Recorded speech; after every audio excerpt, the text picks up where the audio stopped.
নবীজি এই পৃথিবীতে সর্বোচ্চ কথা বলেছিলেন মাত্র 27 মিনিট বিদায় হজের ভাষণে।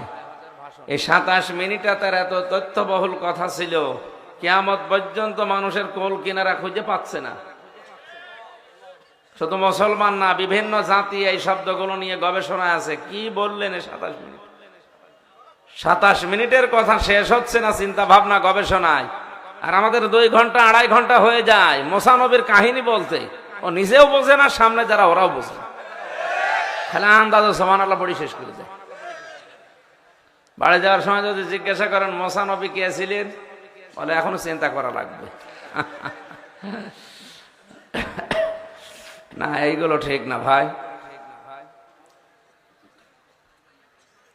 এই যে যত ক্লাস হয় মাদ্রাসা, স্কুল, বিশ্ববিদ্যালয়ে দেখবেন প্রত্যেকটা ক্লাস সর্বোচ্চ কত মিনিট বলেন তো?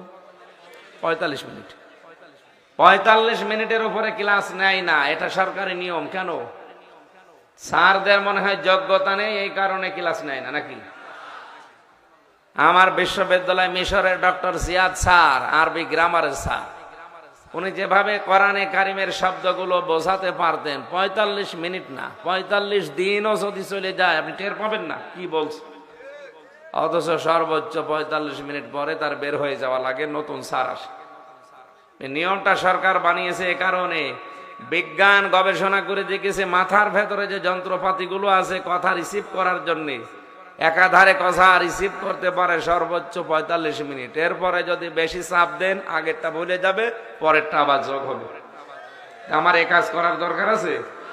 এজন্য আমাদের এটাও একটা ক্লাস চলছে। এটা কিসের ক্লাস? কোরআনের ক্লাস। আমরাও ঠিক ওইভাবে ক্লাসের মতো করে কথা বলবো ইনশাআল্লাহ।